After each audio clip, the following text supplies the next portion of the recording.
Hi, welcome to Viji boutique. நம்ம இப்போ என்ன பார்க்க போகிறோம் அப்படின்னா, தினம் தினம் ஒரு டிசைன் ப்ளவுஸ் வீடியோவில் தான் இந்த டிசைன் உங்களுக்கு நான் போட்டிருக்கேன். ரொம்ப ஈஸியாகவும் இருக்கும், லுக் பயங்கரமாக இருக்கும். சிம்ப்ளி லுக் பயங்கரமாக இருக்கும். இதுபோல் நீங்களும் ட்ரை பண்ணி பார்த்துட்டு எனக்கு நீங்கள் கமெண்ட் பண்ணுங்கள். வாங்க வீடியோக்குள்ளார போகலாம். இப்போ என்ன பண்ணணும் அப்படின்னா, நமக்கு ஷோல்டருடைய வெட்டுப்பாக்கம் 2 இன்ச்சும், கழுத்தோடைய இறக்கம் 8 இன்ச்சும் மார்க்கிங் பண்ணி சாப்பீஸில் நம்ம பாக்ஸ் மாதிரி மார்க்கிங் பண்ணி எடுத்துகிட்டு ரவுண்ட் நெக்கு வரைஞ்சிக்கலாம். வரைஞ்சிட்டு அப்புறம் என்ன பண்ண போகிறோம் அப்படின்னா, ஒரு இன்ச்சு அப்படியே நம்ம ஸ்டார்டிங்லேருந்து 1 இன்ச்சு வரணும். அப்படியே வர வர வர ஒரு 1.25 இன்ச்சு அளவுக்கு அந்த வளைவு வருது பார்த்திங்களா, அந்த இடத்துல 1 இன்ச்சு அளவுக்கு வச்சு அந்த ஷேப்புக்கு நான் எப்படி மார்க்கிங் பண்ணேன் பார்த்திங்களா, அந்த ஷேப்புக்கு மார்க்கிங் பண்ணிக்கலாம். மார்க்கிங் பண்ணிவிட்டு அந்த எக்ஸஸாக நம்ம அந்த 1 இன்ச்சுக்கு மேலே எடுத்தோம் பார்த்திங்களா, அதை ஃபஸ்ட்டு வெட்டிட்டு அதுக்கப்புறம் உள்ளோடைய ரவுண்ட் நெக்கை வரைஞ்சிட்டோம் அப்படின்னா நம்ம நெக்கை கட் பண்ணி எடுத்துட்டோம். பாருங்கள், கட் பண்ணி எடுத்தாச்சு. இதுதான் நான் பேக் பீஸு ஏற்கனவே வெட்டி எடுத்து வச்சுருக்கேன் பாருங்கள். வெட்டி அதை சுற்றி தையல் போட்டு வச்சுட்டேன். நான் பேக்கில் நெக்குமே கட் பண்ணலை, அப்படியே இருக்குது. இப்போ நம்ம கேன்வாஸில் கட் பண்ணி எடுத்துக்கிட்டோம். இப்போ நம்ம என்ன பண்ண போகிறோம் அப்படின்னா, நம்ம டிசைன்ஸுக்கு என்ன கிளாத் எடுக்கிறோமோ அந்த கிளாத்தில் கேன்வாஷை வச்சு அயன் பண்ணி எடுத்துகிட்டு இப்போ என்ன பண்ணுறோம் அப்படின்னா, நமக்கு மடித்து தைக்கிறதுக்கான ஒரு 1/2 இன்ச்சு அளவுக்கு துணி விட்டுட்டு மீதி இருக்கிற துணியை நம்ம கட் பண்ணி எடையை எடுத்துடணும். கட் பண்ணி எடையை எடுத்துட்டு இந்த ரெண்டு பீஸையும் ஒன்றா வச்சு அதை நம்ம அர்க்காத் பண்ணி விட்டுட்டு அதுக்கப்புறம் நம்ம மெயின் பீஸ்லேயுமே அர்க்காத் பண்ணி விட்டுட்டு ரெண்டுத்தையும் ஒன்றா வச்சு ஜாயின் பண்ண போகிறேன். பாருங்கள், ரொம்ப ஈஸியாக இருக்கும்.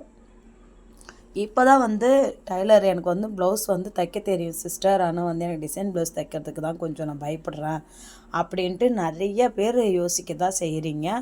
ஆனால் இந்த வீடியோ நீங்கள் பார்க்குறீங்க அப்படின்னா உங்களுக்கு டிசைன் ப்ளவுஸு தைக்கிறதுக்கு கஷ்டன்றது என்னானே தெரியாத அளவுக்கு தான் இருக்கும். அவ்வளோ ரொம்பவும் ஈஸியாகவும் இருக்கும், அதே சமயத்தில் ஒரு நல்ல ஒரு டிசைன்ஸாகவும் இருக்கும். டீசெண்டாக, அதாவது எப்படி சொல்கிறது, ஒரு காலேஜ் வேர் போட்டிருக்கிறவங்க, ஒரு பிரின்சிபல், அந்த மாதிரி ஆளுங்கள்லாம் கொஞ்சம் டீசெண்டாக போடணும் அப்படின்னு. இதில் எப்படின்னா, இதில் லேஸ்லாம் வச்சு தைக்கிறது கிடையாது, அப்படியே நம்ம இப்போ மடித்து தைக்கிறோம் பார்த்திங்களா, அவ்வளோதான். இதே தான் ஃபினிஷிங்கு.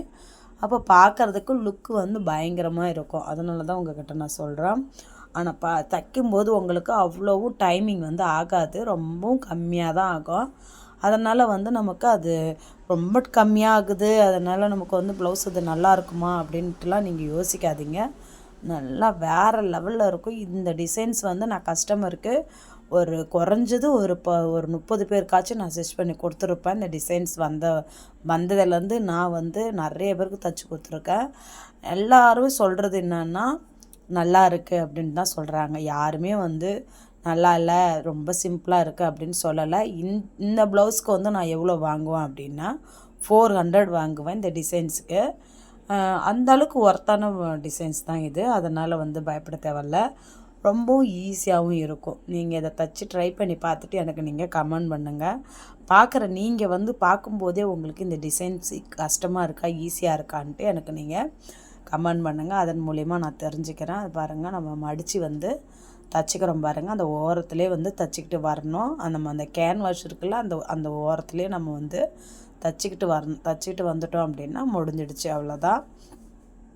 இப்போ ரெண்டுத்தையும் ஒன்றா வச்சு அர்க்காத் பண்ணி விட்டுடணும். சென்டர் ரெண்டுத்தையும் ஒன்றா வச்சு அர்க்காத் பண்ணி விட்டுடலாம்.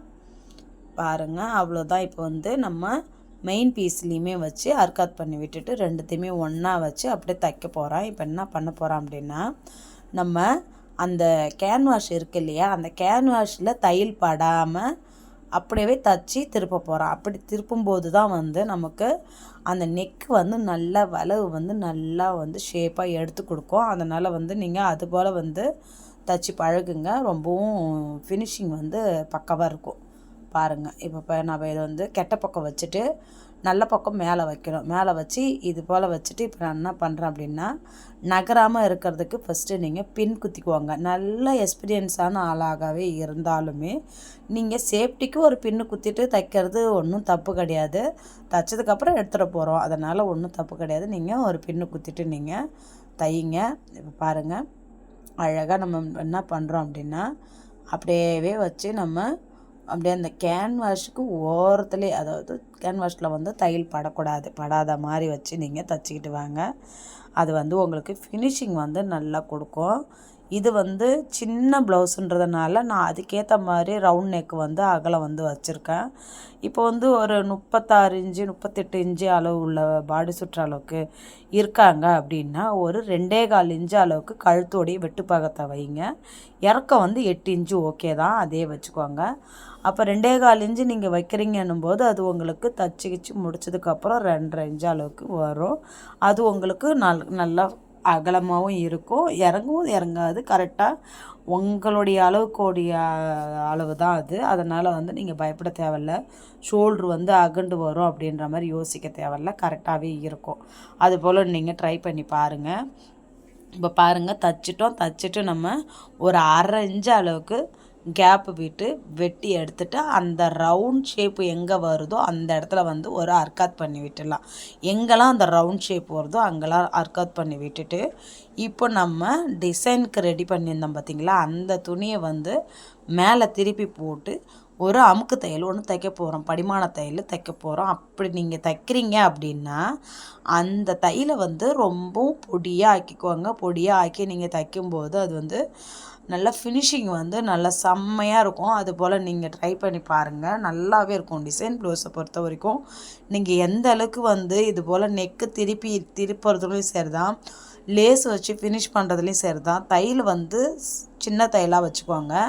2.25 இல்லை 2.5 இதுக்குள்ளார வைங்க. அதுக்கப்புறமும் அதிகமாகவும் போகாதீங்க, அதுக்கு கீழேயும் போகாதீங்க.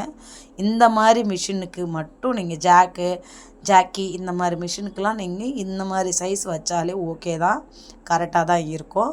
இப்போ பாருங்கள், நம்ம ஓரத்தில் தையல் போட்டுட்டோம். இப்போ வந்து அந்த எட்ஜிலே வந்து ஒரு தையல் போட்டு எடுத்துட்டோம் அப்படின்னா நெக்கு வந்து ஃபினிஷ்டு, அவ்வளோதான், முடிஞ்சுது. இப்போ சென்டரில் வந்து நம்ம ஏதாவது ஒரு பேட்ச் மாரி எதனா ஒன்று வச்சுக்கலாம். பேட்ச் இல்லை ஸ்டோனு ஏதாச்சும் நம்ம ரெடி பண்ணி சென்டரில் வச்சுக்கலாம்.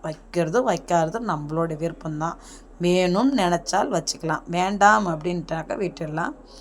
இந்த வீடியோவை பாருங்கள், உங்களுக்கும் பிடிச்சிருக்கு அப்படின்னா என்னுடைய சேனலை சப்ஸ்கிரைப் பண்ணிவிட்டு பாருங்கள். அப்போ தான் நான் போடுற வீடியோலாம் உங்களுக்கு உடனே நோட்டிஃபிகேஷன் வரும். இதன் மூலிமா நீங்கள் தினமும் ஒரு டிசைன் ப்ளவுஸ் வீடியோவை பார்க்கலாம். அதனால் உங்களுக்கு பயனுள்ளதாகவும் இருக்கும். நீங்கள் இப்போ தான் வந்து பிகினராக இருந்து ப்ளவுஸ் தைக்கிறீங்க அப்படின்னும்போது நீங்கள் டிசைன் ப்ளவுஸ் தைக்கிறதுக்கும் ரொம்பவும் ஈஸியாகவும் இருக்கும். இது போல் உங்களுக்கு தினம் வந்து ஒரு டிசைன் ப்ளவுஸ் வரும், அது உங்களுக்கு ரொம்பவும் பயனுள்ளதாகவும் இருக்கும். இது போல் வீடியோ வேணும் அப்படின்னா எனக்கு நீங்கள் கமெண்ட் பண்ணுங்கள். என்னுடைய வீடியோவை ரெகுலராக நீங்கள் பார்க்குறீங்க, எனக்கு வந்து ஸ்டிச்சிங் ரொம்ப பிடிக்கும் அப்படின்றவங்க நீங்கள் என்ன பண்ணணும் அப்படின்னா, வீடியோவை பார்க்குற நீங்கள் ஒரு லைக்கை போட்டுட்டு பாருங்கள். அதன் மூலியமாக தான் இப்போ நீங்கள் எத்தனை பேருக்கு வந்து நான் போடுற வீடியோ வந்து பார்க்குறவங்களுக்கு ஒரு நல்ல ஒரு கண்டென்ட்டாக உங்களுக்கு இருக்குது அப்படின்னா, அதே வந்து ஒரு 4 பேரை போய் சேரணும் இல்லையா? உங்களை மாதிரி எத்தனை பேர் இருப்பாங்க. அது வந்து ஒரு வீடியோ நம்ம போடுறோம் அப்படின்னா அது ஒரு 4 பேருக்கு போய் சேரணும். அதுதான் என்னுடைய ஆசை. இந்த வீடியோவை இது வரைக்கும் ஸ்கிப் பண்ணாமல் பார்த்த அனைவருக்கும் ரொம்ப நன்றி. Bye friends.